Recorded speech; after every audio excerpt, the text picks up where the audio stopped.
오늘 제목을 가장 값진 선물인데 어떤 것이 가장 값진 선물인지를 꼭 깨닫기를 바라겠습니다. 예수님을 알고요, 예수님을 믿고 예수님을 따라가는 삶이 가장 귀중한 삶입니다. 이 사실을 어떻게 표현할까요? 지난 2주 동안 우리가 살펴본 외화 내빈의 신앙을 경계하는 것으로, 또한 시대 정신을 거슬러 살아가는 것으로 그렇게 표현할 수가 있습니다. 예수님과 세례 요한은 시대 정신을 거슬러 살았지요. 우리 지난주 말씀 살펴봤잖아요. 입만 무성한 외화 내빈의 종교 지도자들이 우리 같이 놀자, 너 영향력 있으니까, 너 대중들 많이 따라가니까 우리하고 같이 놀자, 그래서 우리에게 더 힘을 보태주기를 원한다 라고 할 때 세례 요한이나 예수님은 싫어라고 대답을 했습니다. 욕심과 욕망이 같이 놀자고 할 때, 여러분들에게 같이 놀자고 할 때 거절할 수 있는 믿음의 실력이 있기를 간절히 바라겠습니다. 여러분, 인생 아무것도 아니라는 것을 늘 깨닫습니다. 제가 설교를 준비하는데 자꾸만 수요일에 갑자기 하나님의 품으로 돌아간 친구 목사와 사모와 자녀들이 생각이 많이 났습니다. 원고를 쓰는데 참 힘들었습니다. 하나님의 뜻이 무엇인지, 15년 동안 교회밖에 모르는 그 착한 친구, 성도밖에 모르는, 다른 거 아무것도 모르는 그 친구를 하나님이 왜 먼저 데려가셨을까? 그 뜻을 잘 모르겠어요. 그래서 기도하면서 언젠가는, 지금은 모르겠지만 알게 되겠지, 언젠가는 깨닫게 되겠지, 그런 마음으로 오늘 말씀도 기도에 대한 비유인데 서로 연결되는 것 같습니다.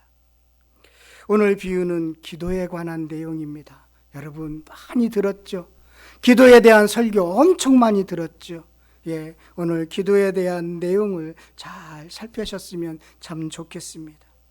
예수님이 비유라고 오늘 말씀에는 직접적으로 표현하지 않았지만 오늘 주기도문의 내용을 가지고 어떤 태도로, 어떤 방향으로 기도할 것인가에 대한 교훈의 내용입니다. 그래서 8절의 말씀, 9절의 말씀, 10절의 말씀 여러분 잘 아시지요. 간청함으로 인해서 일어나 들어준 것처럼 끈질기게 기도하라는 교훈으로 많이 받아들인 말씀이기도 합니다. 오늘 그 뜻이 무엇인지를 살펴보는 은혜가 있었으면 좋겠습니다. 5절부터 7절의 비유의 내용입니다. 직접적이다, 비유라고는 하지 않았는데 비유의 내용입니다. 친한 친구가 있습니다. 멀리 떨어져 사는 친구가 찾아왔습니다. 거기는 낮에는 여행하기 힘드니까 밤에 선선하면 많이 움직였지요. 그래서 그 친구가 이제 밤 늦게 자기 집으로 찾아왔습니다. 얼굴을 보니까 긴 여행으로 지쳤고 배가 고픈 것으로 보입니다. 그런데 아쉽게도 자기 집에는 그 친구에게 줄 빵이 다 없습니다. 가족끼리 다 먹어버린 것이지요. 그래서 친구를 대접하고 싶은 마음에 이웃집에 살고 있는 친구에게, 벗에게 빵을 빌려달라고 합니다. 좀 늦은 시간이어서 그 일은 이웃 친구를 괴롭게 하는 일이기도 했습니다. 그래서 이웃 친구가 이렇게 말합니다. 야, 빵 굽는 화덕은 이미 닫혀 있고 아이들은 침실에 누워있기 때문에 내가 움직이면 다들 깨니까 좀 곤란하네. 이런 상황입니다. 이런 상황인데 예수님은 이 비유를 마치면서 7절 하반절에 네게 줄 수가 없노라 하겠느냐라고 질문으로 이 비유를 마칩니다. 여기까지가 비유의 내용이지요. 8절까지 더 봐도 되지요. 5절부터 7절까지가 긴 하나로 시작된 긴 질문입니다. 7절 하반절에 예수님이 하겠느냐, 질문으로, 우리 물음표는 없지만 질문으로 마친 의도가 뭘까요? 그렇다고 친구가 지금 몇 시야? 내일 보자고 대답하겠느냐? 돌아가라고 말할 수 있겠느냐? 친구의 청을 들어줄 수 없네라고 하겠느냐? 이런 의도의 질문이라는 거예요. 왜 예수님이 질문으로 이렇게 마쳤을까요? 그 의도는 무엇일까요? 친구의 청을 들어줘야 한다는 것입니다. 거절할 수 없다라는 것이지요. 밤 늦었다고 거절할 수 없다라는 것이지요. 그런데 이 의문문이 질문으로 끝났지만 우리에게는 질문 물음표도 없고, 그리고 8절에서 이어지는 내용을 보면 물음표라는 것으로, 의문문으로 끝나는 것으로 보기가 어렵게 보이기도 합니다. 왜냐하면 8절에 보면 간청함이라는 단어가 있기 때문에 그렇습니다. 벗이라는 관계가 아니라 친구의 끈질긴 간청을 들어준 것처럼 읽히기 때문입니다. 그리고 9절과 10절에도 그렇게 보입니다. 마치 우리 지난번에 불의한 재판장의 비유를 살펴봤지요. 과부의 끈질긴 이유는, 과부가 끈질기게 재판장을 찾아가야 되는 이유는 재판장이 불의하기 때문이었다. 그러나 예수님은 불의하지 않아서 끈질기게 매달리지 않아도 된다라고 그 비유를 우리가 살펴봤잖아요. 오늘 비유에 등장하는 친구는 불의하지 않습니다. 이 간청함이라고 번역된 아나이데이아는 헬라어 뻔뻔함, 무례함, 체면, 부끄러워하지 않는, 수치, 이런 다양하게 번역되는 그런 단어입니다. 그런데 우리는 좀 간청함이라고 그렇게 썼기는 했는데 좀 그 뜻, 그 단어의 의도하고는 조금 다르게 번역됐다라고 볼 수 있겠습니다. 그러니까 이웃집 친구가 불편하고 귀찮아도 일어나서 친구에게 빵을 주는 이유가 있습니다. 그 문화에는 손님을 환대하는 것이 예의입니다. 손님 환대는 거의요 종교적이죠. 우리 그 창세기를 봐도, 아브라함을 봐도, 루스를 봐도 그 손님 대접하는 것이 거의 종교적으로 아주 뿌리 깊게 박혀 있습니다. 그래서 들어주지 않으면 소문이 나는 거예요. 이런 소문이 날 수가 있어요. 내가 멀리서 온 친구가 있어서 우리 집에 빵이 다 떨어진 거야. 근데 친구에게 빵을 먹여야 그래도 요기라도 시켜야 내 마음이 편한데, 그래서 다 떨어져서 옆에 있는 친구네 집에 가서 좀 빵을 빌려달라고 했네. 그런데 그 친구가 자기 저녁에 늦었다고, 아이들 다 잔다고, 들어줄 수 없다고 하네. 만약에 그렇게 소문이 나면요, 청을 들어주지 않은 친구 체면이 말이 아니게 되는 것입니다. 그 동네에서 아주 인색한 사람으로 소문이 나게 되어 있는 거예요. 예수님의 의도한 답은 들어줘야 한다는 것입니다. 빵을 내어주는 것이 마땅하다라는 것을 강조하고 있는 것입니다. 그래서 이 간청함이라는 이 단어를요, 두 입장에서 적용할 수가 있어요. 빵을 달라고 하는 친구의 입장에서의 간청함을 보면 뻔뻔스럽다라고 적용해도 돼요. 그런데 전혀 뻔뻔하지 않다는 거예요. 수치스럽지 않다라는 거예요. 밤늦게 찾아가서 빵을 청하는 것이 수치스럽거나 뻔뻔스럽지 않다라는 것입니다. 당연하다는 거예요. 왜냐하면 손님을 대접하는 문화이기 때문이에요. 그런데 또 빵을 내주는 친구의 입장에서 이 간청함을 어떻게 적용할 수 있냐면, 해석할 수 있냐면, 빵을 내주지 않으면 자신의 체면이 말이 아니게 되는 거예요. 자신이 수치스럽게 되는 거예요. 그래서 관계 때문에 안 들어주지만 자신이 체면 때문에 안 주면 부끄러운 사람이 되기 때문에 들어준다는 것입니다. 그러니까 달라는 쪽이 집요하게 요청하지 않아도 되는 거예요. 이건요, 그냥 빌려달라, 빵을 빌려달라 그러면 그냥 들어주게 되어 있다는 거예요.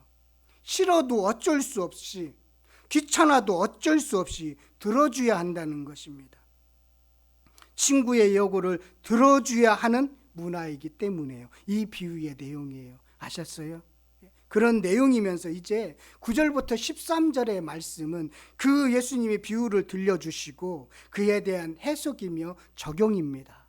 그리고 이 비유는 주기도문을 가지고 어떤 태도로, 어떤 방향으로 기도할 것인가를 보충하기 위해서 들려주신 비유라는 거예요. 연결되어 있습니다. 그래서 9절과 10절은 8절의 의미와 연결되어 있는 것이죠.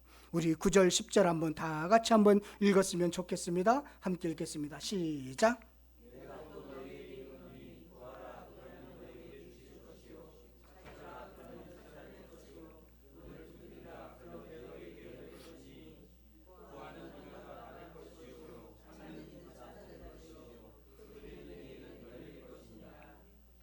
예, 여기서 구하라, 찾으라, 문을 두드리라는 것은 기도하라는 거예요.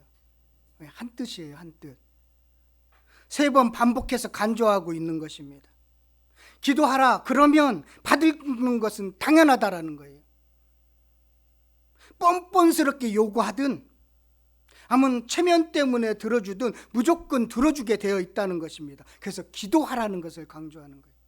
무엇을 가지고요? 주기도문을 가지고 기도하라.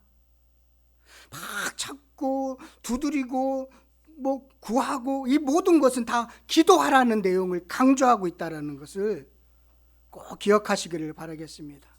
그런데 여기서 중요한 건요, 그 기도의 대상이 누구인가를 보셔야 돼요.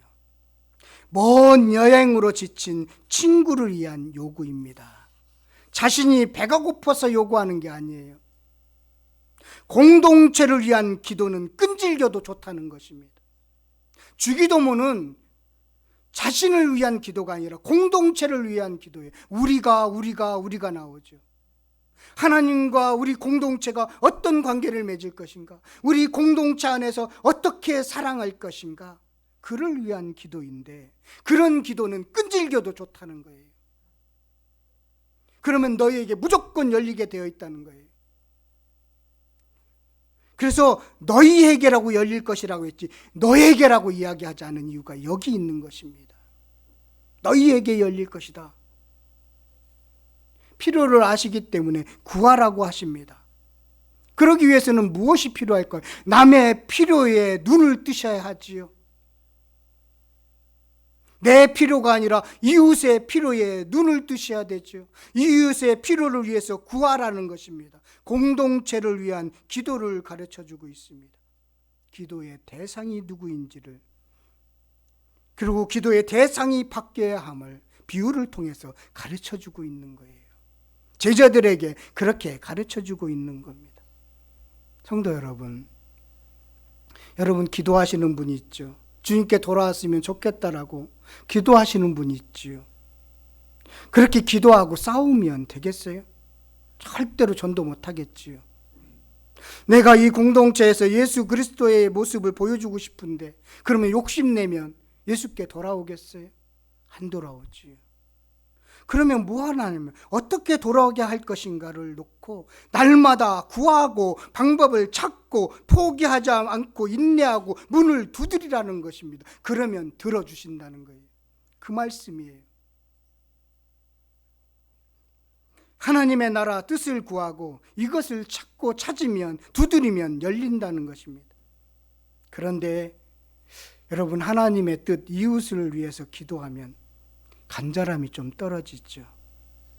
기도가 먼 것처럼 보이지요.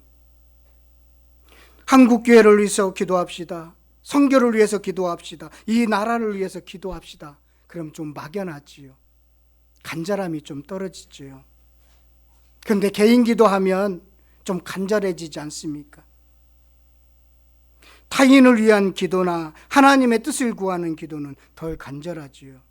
그렇다면 개인 기도 하지 말라는 뜻일까요? 개인 기도가, 개인의 소원 기도가 잘못되었나요? 그렇지는 않습니다. 개인 기도로 시작하십시오. 그런데 꼭 해야 하는 것이 하나 있습니다. 자신을 위한 기도가 하나님의 나라와 하나님의 뜻과 어떻게 연결되는지에 대한 답을 찾으셔야 돼요.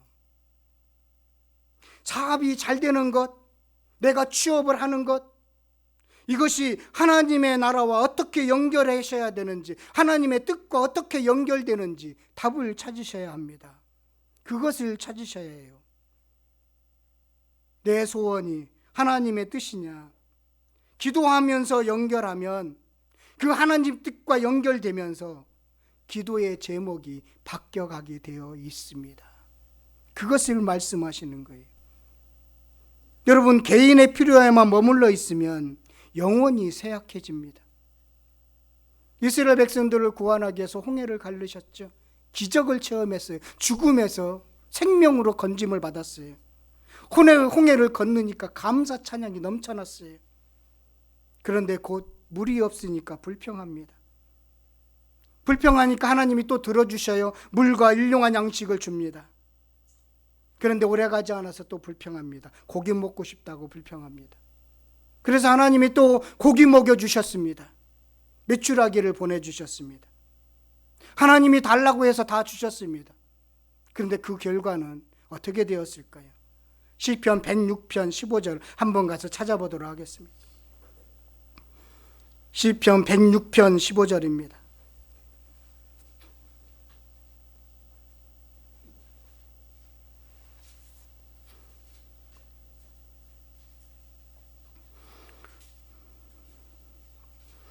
시편 106편 15절 찾으셨어요?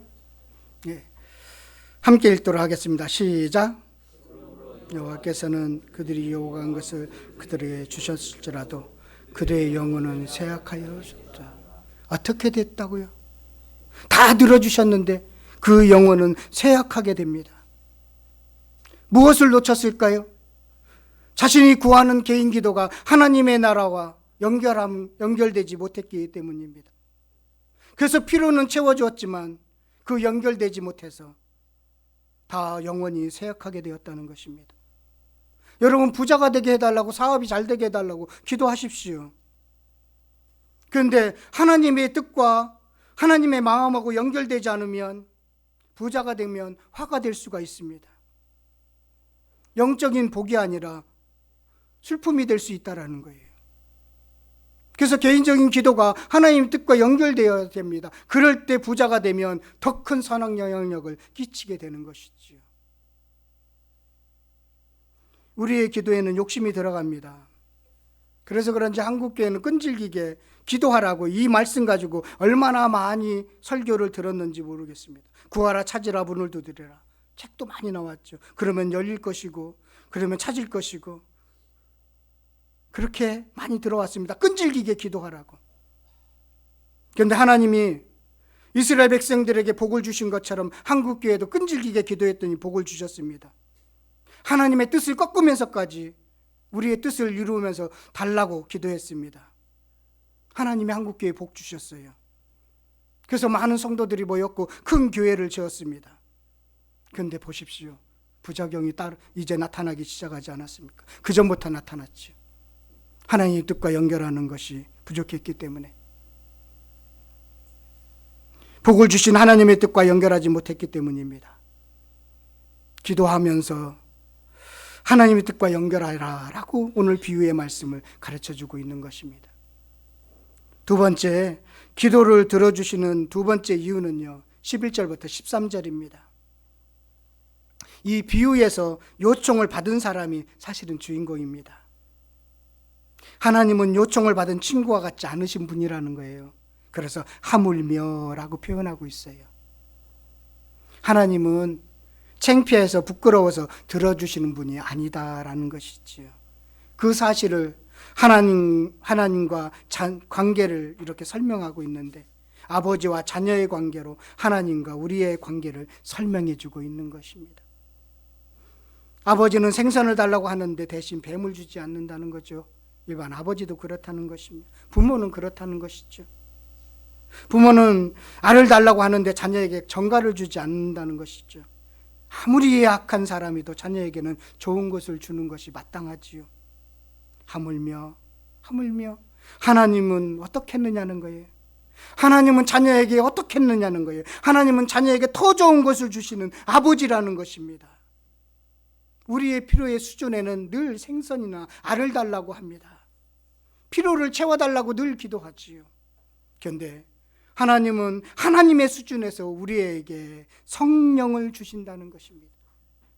우리의 수준에서는 늘 생선과 알을 달라고 하지만 하나님의 수준에서는 성령을 주신다는 것이에요.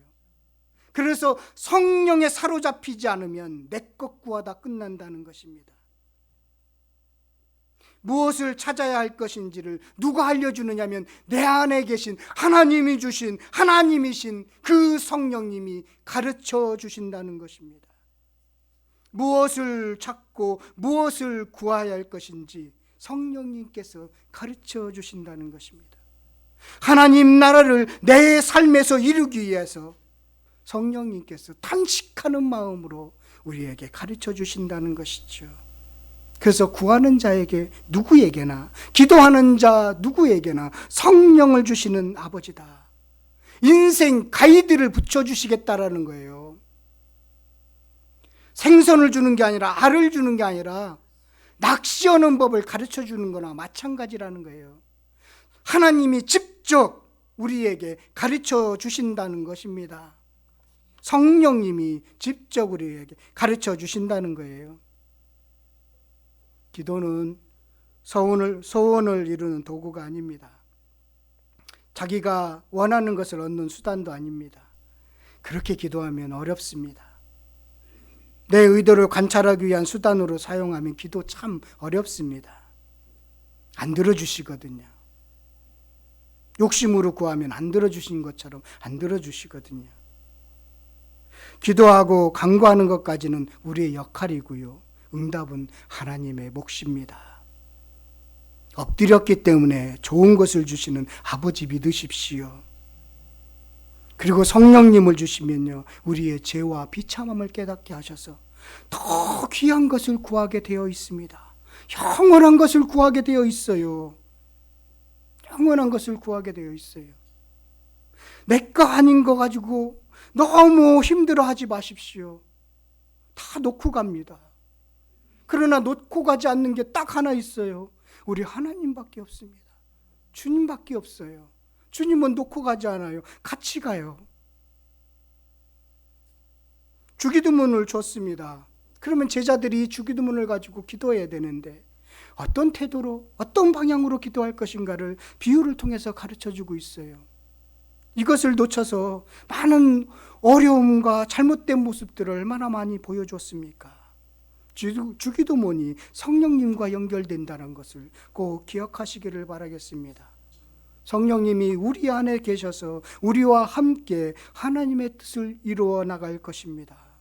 하셨지요? 오늘 내용이 이런 내용입니다.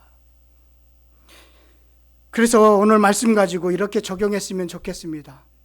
그래서 무엇을 하려고 하느냐? 한번 따라해 보세요. 그래서 무엇을 하려고 하느냐? 구하고 찾고 두드려서 얻어서 무엇하려고? 하나님의 뜻과 연결하지 않으면 구하고 찾고 두드려서 얻은 것이 도리어 화가 됩니다. 구하고 찾고 두드려서 얻으면 기쁘고 자랑할 수 있겠지요. 그것은 잠시뿐입니다. 그 이후에는 연결하지 않으면 위험이 더 큽니다. 교만해질 수도 있고 거만해질 수도 있고 하나님께 엎드리지 않아도 된다고 착각할 수도 있습니다. 성령님의 인도하심을 거부할 수도 있습니다. 저는 압니다. 내가 원하는 것을 들어주시지 않아도 지금도 가장 귀한 선물을 성령님을 주시고 자 원하시는 하나님의 뜻을 압니다. 하나님의 사랑을 압니다.